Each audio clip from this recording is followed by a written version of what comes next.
Hello friends, সকলকে রত্নাস কিচেনে স্বাগত। আজকে বানাবো একটা ম্যাগি রেসিপি। সেটা হচ্ছে ব্রেকফাস্টে কিন্তু দারুণ লাগে এবং ডিনারেও এটা চলবে।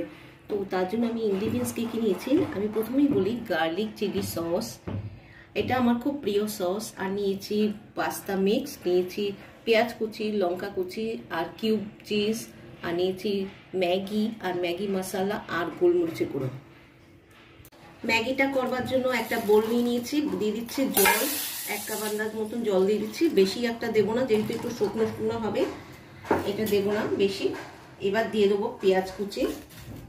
আমি কিন্তু আলাদা করে তেল কিন্তু এখানে ইউজ করছি না। একটু লঙ্কাও দিয়ে দিচ্ছি সঙ্গে,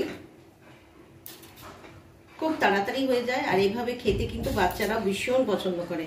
এবার দিয়ে দিচ্ছি ম্যাগি মশলা। বাচ্চারা যদি খায় এতটা কিন্তু ম্যাগি মশলা কিন্তু ইউজ করবেন না। তো আমার এখানে বড় বাচ্চা খাবে, সেই জন্য আমি সমস্ত মশলাটাই দিয়ে দিলাম। এবার কিন্তু ফুটে উঠেছে। এবার দিয়ে দিচ্ছি ম্যাগিটা, একটু ভেঙে দিয়ে দিচ্ছি, আর ম্যাগিটা ফুটতে দিতে হবে। এবার দিয়ে দিচ্ছি গার্লিক চিলি সস। এটা কিন্তু আমার কন্যার খুব ফেভারিট সস। এটা দিলে সত্যিই রান্নার কিন্তু আলাদা কিন্তু মাত্রা এনে দেয়। আর দিয়ে দিচ্ছি পাস্তা মিক্সটা, খুবই সামান্য দেব। দিয়ে দিলাম পাস্তা মিক্সড। এবার দেব সব থেকে আসল জিনিস, যেটা বাচ্চাদের লোভনীয়। এবার দিয়ে দিচ্ছি এই কিউব করা যে চিজ, ওটা দিয়ে দিচ্ছি, একটু নেড়ে দিচ্ছি। রেডি। দিয়ে দিচ্ছি একটু গোলমরিচের গুঁড়ো, সামান্যই দেব, ব্যাস।